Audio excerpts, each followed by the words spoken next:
Shivaya Namaha Namah Shivaya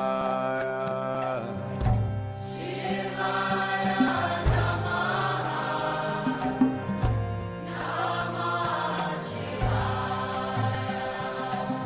Shambho Shankara Namah Shivaya Ija Shankara Namah Shivaya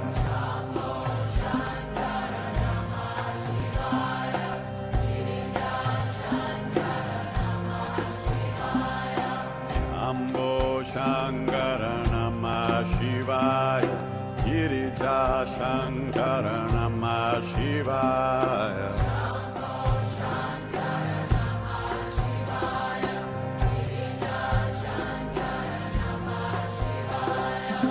Shambho Shankara Namah Shivaya Girija Shankara Namah Shivaya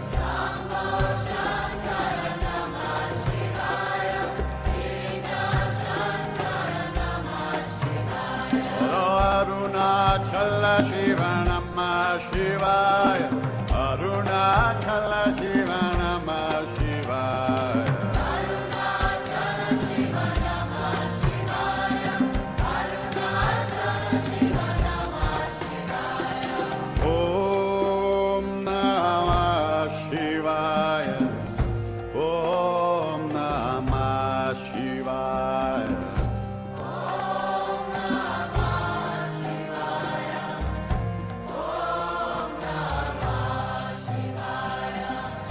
Om Namah Shivaya Om Namah Shivaya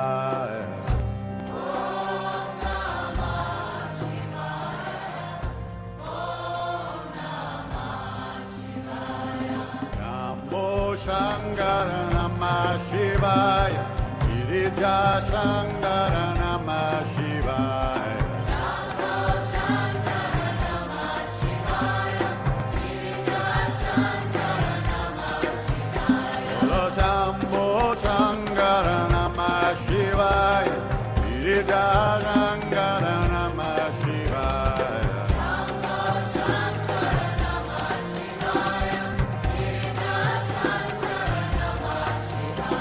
Arunachala Shiva Namah Shivaya Arunachala Shiva Namah Shivaya Arunachala Shiva Namah Shivaya Arunachala Shiva Namah Shivaya Om Namah Shivaya Om Namah Shivaya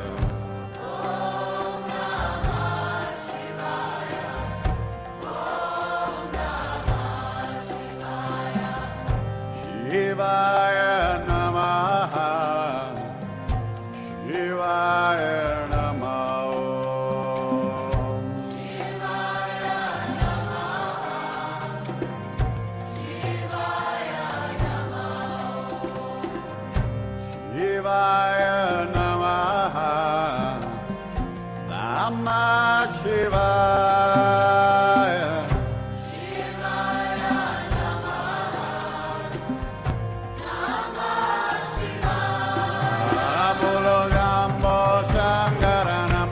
Shivaya Girija Shankara Namah Shivaya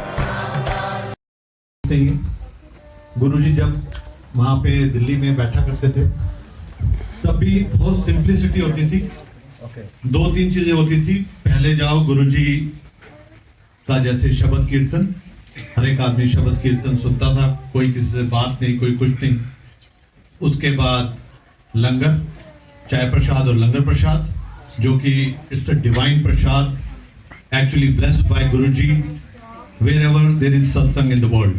It's not like in the mandir, or it's not like only in Delhi. It's everywhere where we sit together, have Guruji's satsang, and langar is served, that is blessed by Guruji himself. चाहे उसमें कोई आदमी diabetic है, कोई cancer patient है, किसी को कोई चीज मना है, वो लंगर इज ए ब्लेसिंग, और वो लंगर उसको कभी हार्म नहीं करेगा. That is going to be working as a medicine for him. और तीसरी चीज होती थी सत्संग। गुरुजी के टाइम पे भी जब गुरुजी फिजिकली प्रेजेंट होते थे वहां पे, तो वो कभी कभी किसी किसी को बोलते थे चल उठ सत्संग कर।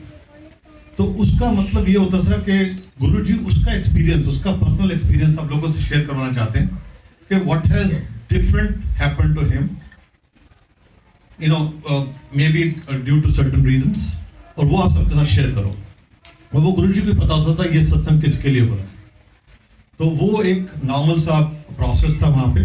उसके बाद कोई उपदेश नहीं, कोई लेक्चर नहीं, कोई किसी के साथ टीचिंग नहीं, कोई गीता का या कोई कुरान का या कोई बाइबल का उपदेश नहीं।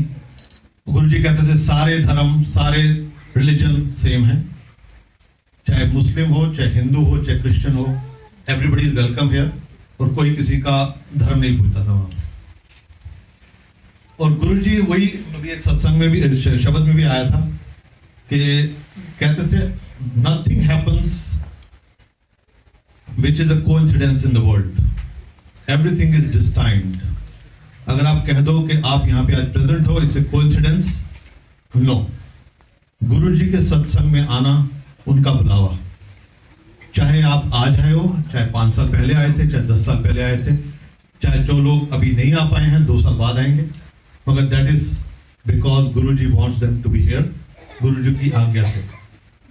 और कोई भी चीज गुरुजी की दुनिया में होती थी, हम कहते थे ओ ये तो कोइंसिडेंस से हो गया, ये तो होना ही था, ये तो कोई ऐसी बड़ी बात नहीं है। बट नहीं, गुरुजी कहते थे nothing is with the coincidence. अब जैसे ये मंदिर की स्थापना जब हुई है यहाँ पे, तो this is also not a coincidence. ये चीज बहुत पहले से डिस्टाइंड थी। और गुरुजी जब हम एम्पायर स्टेट में बैठते थे तो हमको ऐसे संगों जैसे कभी कभी बुला लेते थे कि वो अमेरिका वाले हो इधर आओ, या अमेरिका वाले रुक जाओ।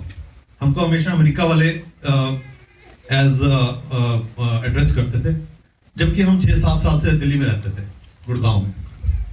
मगर हम 12-13 साल पहले यहाँ पे न्यूयॉर्क में रह के गए थे। तो बार बार हमको बोलते थे की करना, मैं कई बार हम बोलते थे गुरुजी बच्चे बड़े हो रहे हैं, वापस अमेरिका जाना। कहते की करना है जाके, क्या ठीक है, फिर सारा टाइम नहीं है।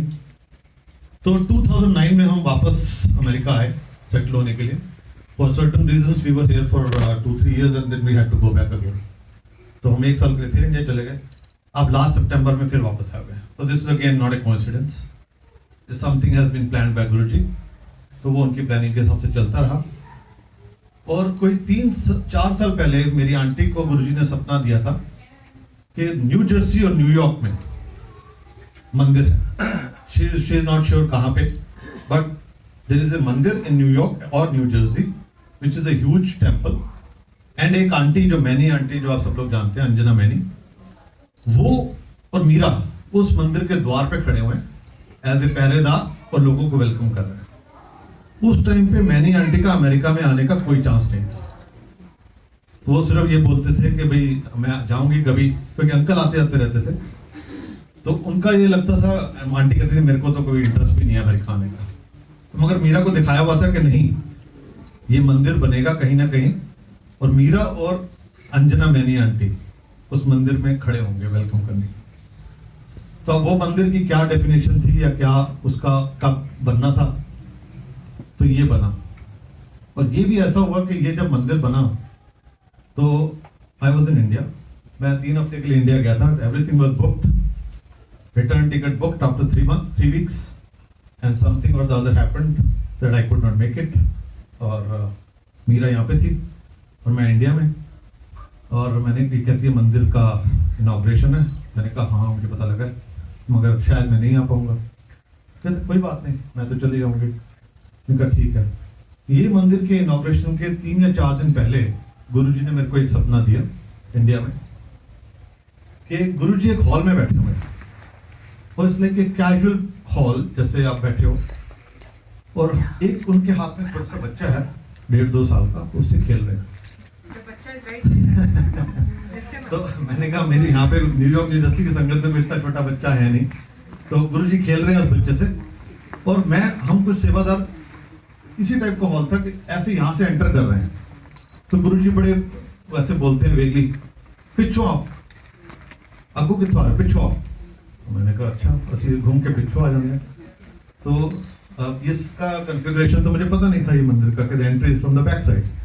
तो मैंने मंदिर में मीरा को बोला, मैंने कहा ऐसे ऐसे मेरे को सपना आया, तो दो तीन चीजें बड़ी क्लियरली आई हैव सीन और ऐसे ऐसे है। तो मीरा कहती है आपको पता है उस मंदिर का रास्ता पीछे से है? तो गुरुजी ने ये एड्रेस किया है कि भाई पीछे से आओ, तो that means this is the place, तो this is blessed by Guruji's place. Uncle, WhatsApp में we had said enter from the back. Enter from the back, मैंने देखा उसके बाद।